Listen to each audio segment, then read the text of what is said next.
ratings time once again for Connecticut's governor. I'm Mark Stewart, and here's the July 3rd ranking. Remember last month, A minus. This month, a fall. Slight.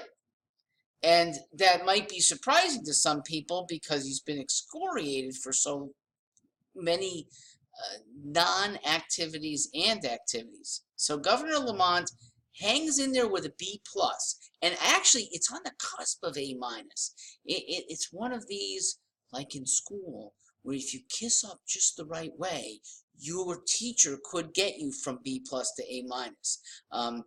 How would he kiss up? He could call me. Okay, I'd like that. None of his staffers get back to me in meaningful ways. So let me give the reasons why it hasn't fallen that much. Governor Lamont has not forcefully foisted tolls on us. Maybe he can't due to political realities, but he's not making a big deal with it, and he is backing down with some compromises. That's good. He hasn't thrown in with the progressive wackos. He has not called people selfish or racist or talked like we all need to contribute more. Okay? So coming from a Democrat where there's progressives all around him in the legislature, I like that he's his own man still. And he is keeping, to some extent, the far left at bay. And look, he's listening at least to the majority of people who don't want a grand liberal change. Connecticut probably needs a good follower.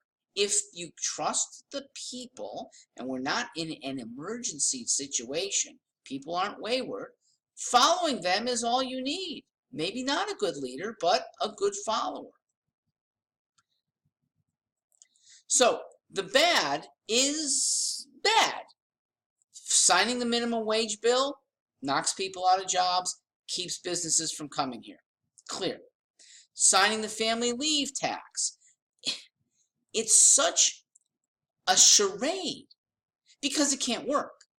So it's a feel-good thing. It's going to extract a little money now, and it can't be sustained at just 0.5% and then giving people 12 weeks off.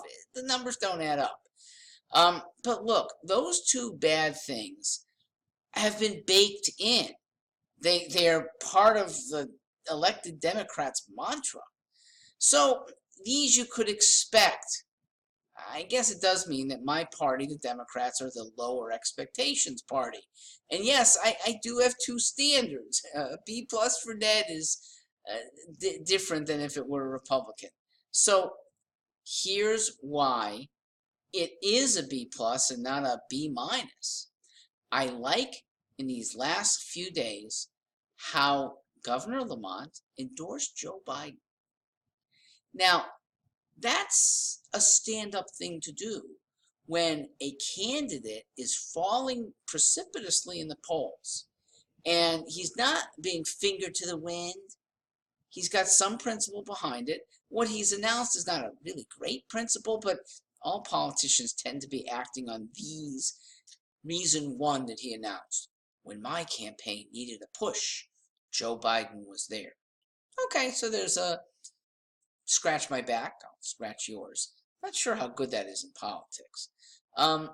When he said he's grateful that Biden has thrown his hat in the ring to run against Donald Trump. Well, I think that's true of every Democrat. There's 23 of them in the ring right now, so that doesn't weigh a whole lot. He did say Joe has spent his entire life fighting for hardworking American families. That is the most persuasive. Now, I would contend that progressive policies hurt American families. So this needs a change of mindset. But if you are helping American families, that is better than what most politicians spend their lives doing.